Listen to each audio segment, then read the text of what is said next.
자, 오늘은 어싱 땅과의 접촉이 치유한다 이 책의 이제 통증과 관련된 부분에 대해서 좀 이야기를 나눌까 합니다.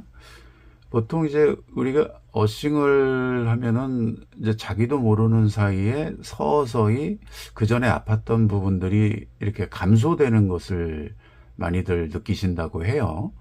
실제 뭐 이제 여러 가지 테스트에서도 그런 결과들이 많이 있었어요. 뭐 실제 저희 그 이제 매트 사용하시는 분도 그런 얘기를 많이 하시고요. 뭐 예를 들어서 심하게 관절이나 발목이나 손목이나 이런 통증이 아주 심한 부분이 어느 자기도 모르는 사이에 많이 좋아졌다. 이런 얘기 하시는 분들이 많습니다. 근데 이제 어떤 메커니즘으로 뭐 이렇게 통증 감소 효과가 있는지는 이걸 과학적으로 이렇게 증명하기가 쉽지가 않죠. 그래서 최근 들어서는 연구들을 많이 하고 있는데, 오늘 내용은 이제 어떻게 보면 이제 조금 어려울 수는 있는데, 이런 식으로 했을 때 어싱이 또 땅에 있는 자유전자가 이런 역할을 하는구나, 이런 대략적인 거 정도 이렇게 알 수 있도록 하는 게 좋을 것 같아서, 물론 아시는 분도 계시지만 뭐 처음 듣는 분도 계실 테고요. 이런 개념이구나, 뭐 이 정도 알으시면 좋을 것 같아요. 우리가 뭐 의사가 아닌 이상, 또 관련된 학술을 공부하지 않는 이상 아주 깊이 있게까지는 다룰 필요는 없지만, 대략적인 메커니즘은 알고 있으면 우리가 어싱을 게으리하지 않을 거라고 보고 있어요. 아무래도 잘 알고 있으면 이제 자기가 컨디션이 좀 안 좋거나 몸이 안 좋거나 하면은 무조건 땅을 좀 밟아야 되겠구나, 땅과 연결을 해서 어싱을 좀 해야 되겠구나, 이런 생각이 좀 들 거예요. 우선 이제 가장 기본적인 메커니즘을 설명을 좀 드릴게요. 우선은 우리 인간의 몸이요, 60쪽의 세포로 구성되어 있다, 대략 그렇게 알려져 있죠. 그러니까 전자현미경으로 보고 확대하고 들어가다 보면 세포 하나하나가 60쪽이나 된다고 하는 거예요. 그리고 그 세포 하나를 떼어서 자세히 세포를 들여다보면은 120쪽의 원자로 구성이 되어 있다고 해요. 그러니까 뭐 사실 우리 몸 자체가 원자다, 뭐 이렇게 이야기를 해도 과언이 아니죠. 모든 부분이 이 세포 하나가 120쪽의 원자로 구성이 되어 있어요. 그리고 또 확대해서 들어가면 그 원자를 떼서 보면 그 원자 주위에 이제 음전하를 띤 전하가 전자들이 돌고 있습니다. 근데 이런 메커니즘을 일단 알고 계시고요.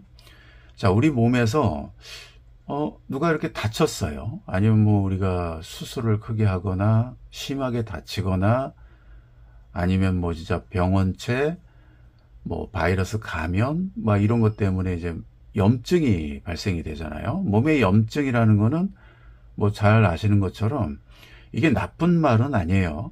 이게 다른 말로 하면 면역 반응이라는 거예요. 염증 발생이. 그러면 뭐 병원체, 손상된 자가 항원, 바이러스 감염 세포, 이런 것들이 방어 기작을 하게 되는데, 이게 이제 염증 발생, 열과 통증이 수반이 된다. 이게 어떤 우리 몸 스스로 치유 과정인 거예요. 그래서 염증이 발생이 되면 우리가 잘 알듯이 이제 백혈구가 대응태세에 들어갑니다. 그 들어가는데 거기서 장수 역할을 하는 게 이제 자유 라디칼인 거죠. 이 자유 라디칼이 염증을 공격을 합니다. 염증을 공격을 해서 음전하를 뺏어와요. 음전하를요.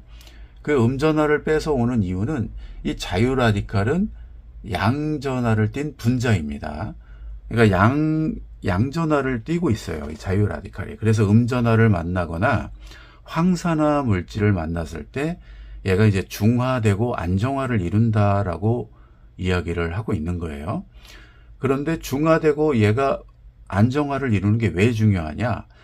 예를 들어서 염증이 발생이 됐으면 막 전투를 해서 음전하를 뺏어오고 이거를 딱 없애버리고 치유 과정에서 없애버리고 얘가 딱 안정이 돼야 되는데, 얘가 양전하를 띠고 있기 때문에 항상 이렇게 흥분되어 있는 상태예요. 쉽게 말씀드리면요.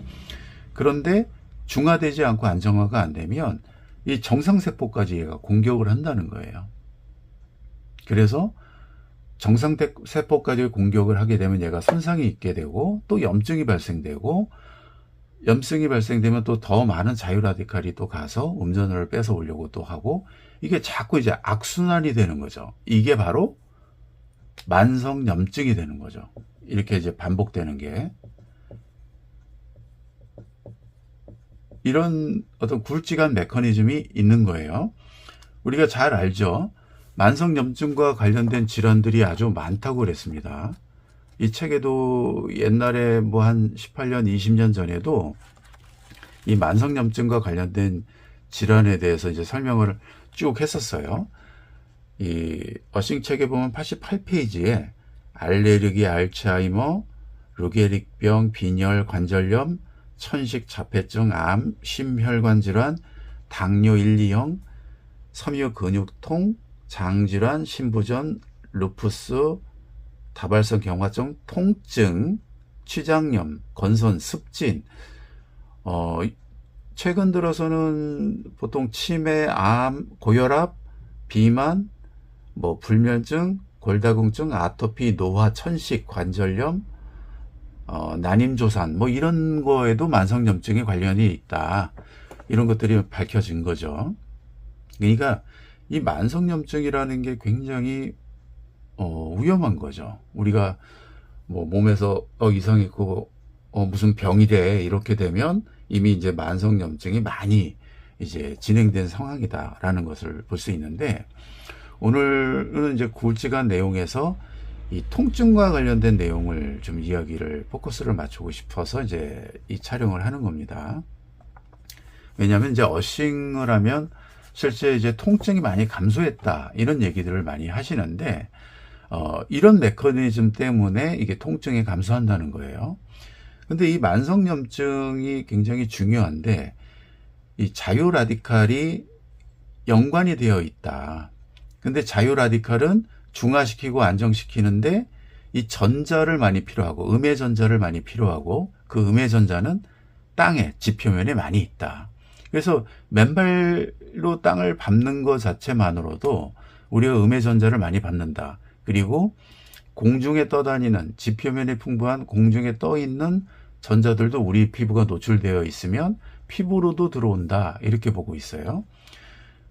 근데 땅에 댔을 때 더 많이, 더 세게 온다는 거죠.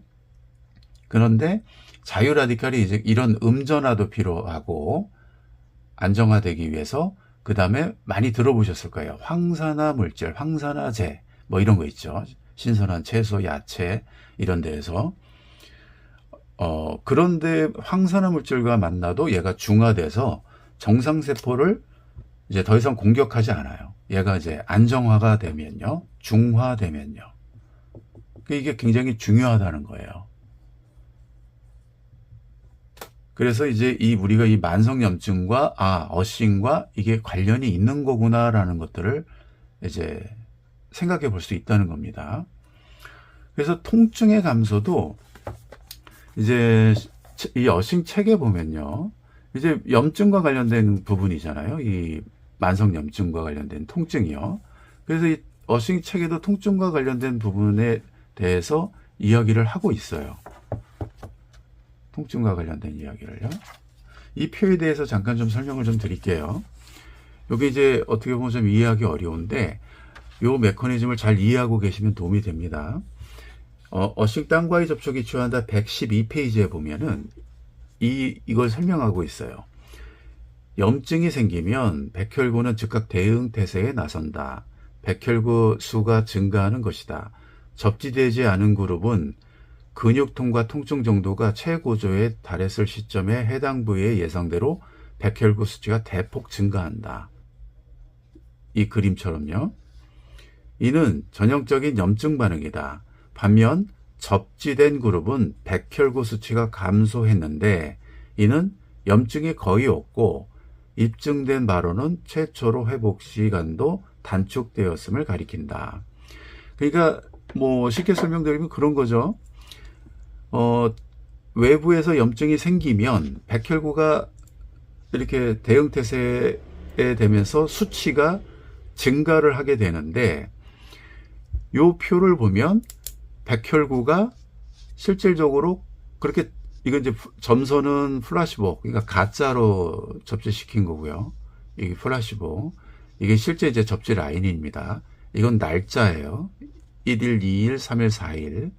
그래서 실제 3일 차에 이제 최고조로 통증이 오는데, 백혈구 수치도 요거랑 비교를 했을 때 백혈구 수치는 오히려 떨어지더라. 접지구는 떨어지더라. 이 얘기는 여기서 설명드린 것처럼 실질적으로 염증이 덜 발생이 됐다. 이 접지를 했을 때 수치가 내려간다는 걸 볼 수 있어요. 백혈구의 수치가요. 그렇게 해서 실질적으로 보면 회복 속도가 굉장히 빠릅니다. 접지하신 분과 안 하신 분은 굉장히 빠르죠. 이 사진들도 많이 보셨을 거예요. 계속 병원에 다녀도 이 확대된 그림인데, 이 구멍이 메꿔지질 않았는데 접지하고서 2주 만에 이렇게 메꿔지는 현상이 있었다. 8개월 동안 이 메꿔지지 않았었다고 해요. 고령이시기 때문에 84세였는데. 그래서 우리가 이제 뭐 이런 말씀을 드리고 싶은데, 다치시면은, 그러니까 뭐 아프시거나 다치시거나 아니면 수술을 하시거나 이러면은 무조건 접지 시간을 많이 늘리세요. 우리가 이제 어싱 쪽에서 보면 시간에 비례한다고 그랬죠. 그러니까 아프신 분들은 길게 하시고 내 몸에 전자가 부족함이 없이 아주 풍부하게 많아야 된다는 거죠. 그러니까 다치거나 뭐 수술을 하시거나 아니면 뭐 진짜 투병 중에 계시거나 이러시면 이제 땅하고 접촉하는 시간을 많이 늘려야 됩니다. 뭐 예를 들어서 맨발 걷기를 하시거나 걷기가 굉장히 곤란하신 경우에는 그냥 뭐 바위나 의자 이런 데 앉으셔가지고 발만 디디고 있어도 어싱이 되는 거예요. 안에다가 소금물을 뿌리면 더 좋다고 말씀을 드렸고요. 그게 이제 주위의 전도성을 더 좋게 하기 때문에 그렇다는 거고요. 그렇게 해서 하시고 낮에 뭐 1시간, 2시간 하면은 안 하신 것보다는 훨씬 잘 하신 거지만 24시간 놓고 하루 24시간 놓고 봤을 때는 적은 시간이잖아요. 이게 뭔가 전자를 많이 하려면 이거를 막 끌어와 가지고 많이 내 몸에 유입시킬 수는 없어요. 최대한 피부 닿는 면에 고루고루 많이 이렇게 땅과 접촉하게끔 하면은 그 동일한 시간이라도 더 많이 들어오겠죠. 그래서 제가 바닷물에 오히려 들어가는 것이 훨씬 더 효과적이다 이렇게 말씀을 드리는 거예요. 왜냐하면 다 피부로도 들어오기 때문에. 그리고 그 여건이 안 되면 이런 어싱 매트나 이런 것들을 활용하면서 두루넣어서 또 장시간 땅하고 적어도 뭐 8시간에서 10시간은 이 매트에서 생활할 수가 있잖아요. 그러니까 상당 부분 긴 시간을 땅하고 이렇게 연결되면서 전자들이, 음의 전자들이, 자유전자들이 몸으로 이렇게 유입되게 된다는 거죠. 그러니까 어떤 분들은 어싱을 하면 뭐 전기가 땅으로 이렇게 빠져나가서 10분만 해도 돼 라고 말씀하시는 분도 계신데, 10분만 해도 되는 거는 일시적인 거예요. 그러니까 그 내 몸에 쌓인 전기가 이렇게 순간적으로 땅으로 이렇게 금세 내려가기 때문에 5분, 10분만 해도 벌써 적혈구의 움직임이 다릅니다. 그 제타전이라고 하는 그런 현상들, 밀어내는 그런 서로 뭉침 현상이 줄게 되고요. 근데 조금 지나면 다시 이렇게 또 뭉치고 이렇게 됩니다. 그러니까 땅하고 연결하면서 계속 긴 시간을 하면서 뭐를 받아야 돼요? 자유전자가 몸에 많이 들어와야 됩니다. 그래서 염증이 발생이 되고 뭐 예를 들면 뭐 바이러스에 감염되거나 몸의 면역력이 많이 약해지신 분들, 이런 분들은 이 음의 전하를 자유 라디칼이 자꾸 좋은 세포까지 공격해서 만성 염증으로 치닫지 않게끔 하는 게 중요하다. 그래서 염증, 당연히 자유 라디칼은 얘를 공격을 해서 염증을 공격해서 치유하는 과정에서 얘만 무찌르고 딱 안정화가 돼야 된다는 거예요. 그러기 위해서는 황산화 물질하고 이 음의 전자가 필요하다는 겁니다. 그 상당 부분, 그래서 어싱을 하면 몸에서 그 통증이 사라지는 부분이 있다라고 이야기를 하는 거예요. 통증과 관련된 질환들이 많잖아요. 굉장히. 그러니까 자기도 모르게 이렇게 하다 보면, 전자가 풍부하다 보면 이렇게 그런 통증도 많이 감소하고, 뭐 병원체, 염증 이런 것들을 많이 연관이 되어 있다, 이런 것들을 중화시키고 안정시키고 있다, 이렇게 생각을 하시면서 어싱을 하면 훨씬 더 낫다는 거죠. 그래서 오늘은 여기까지 살펴보고요. 다음 시간 되면 좀 더 다른 이야기를 가지고 구체적으로 다른 파트, 뭐 경험담이나 이런 부분들을 좀 살펴보면서 이야기를 나눌까 합니다. 네.